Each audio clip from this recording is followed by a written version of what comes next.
महाराष्ट्र आता आपल्या समवेत शिवछत्रपती पुरस्कार विजेते सन्माननीय शिवाजी पाटील सर या ठिकाणी उपस्थित आहेत। आपण त्यांना त्याचबरोबर सन्माननीय महेंद्र भोसले सर, सन्माननीय दिग्विजय पाटील सर, सन्माननीय अमोल पालेकर सर या ठिकाणी उपस्थित आहेत।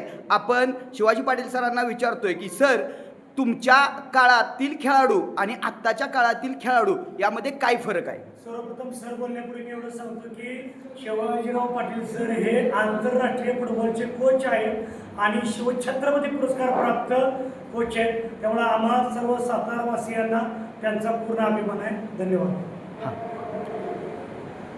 जे काही तुम्ही आता प्रश्न विचारला त्यावेळी पहिली जी माणसं होती म्हणजे आई माझी असेल, ह्यांना माहीत नाही की मी खेळायला कुठं जातो।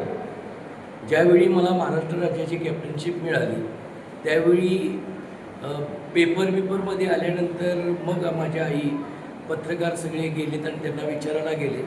त्यावेळी म्हणले ते वनिरे सर येतात आणि त्यांच्याबरोबर जातोय, कुठं जातोय माहीत नाही। मग हे आईवडिलांना माहीत नव्हतं आणि आत्ता मुलगा 5 किंवा 7 वर्षाचा होऊ दे, त्याला आईवडीलच असतात संकट। तर त्या आईवडिलांच्या प्रेशरखाली न राहता कुठल्याही खेळाडूने स्वतः मेहनत करावी। कोच कसाही असू दे, कोच हा कोचच असतो। त्या कोचप्रमाणे त्याचं जर ऐकलं तर त्या पद्धतीनं त्यानं चांगला खेळाडू तयार होईल। आणि चांगला खेळाडू तयार व्हायचे असेल तर स्वतःच्या मनाची तयारी पाहिजे। आणि ही तयारी कशी होते तर ग्राउंडवर आल्यानंतर कळतं की काय खेळलं पाहिजे आणि काय नाही। अशा रीतीनं जर प्रत्येक पालकांनी आपल्या मुलग्याला जर सांगितलं काय नाही ते तुझे सर आहेत त्यांच्याकडे शिकलं पाहिजे आणि अशा पद्धतीनं चांगले खेळाडू तयार होतील। आणि आत्ताच्या खेळाडूंना मीपणा जो आहे तो जास्त आहे।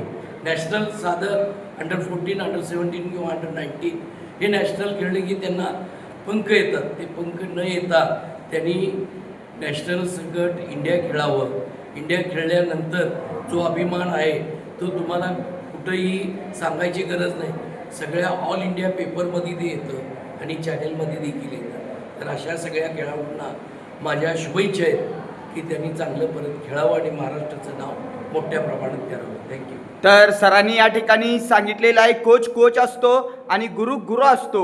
सरांनी अतिशय मोलाचं मार्गदर्शन केलेलं आहे। थँक्यू सर, वेळात वेळ दिल्याबद्दल। हा व्हिडिओ आपण क्रीडा लक्ष या यूट्यूब चॅनलवरती पाहताय। थँक्यू।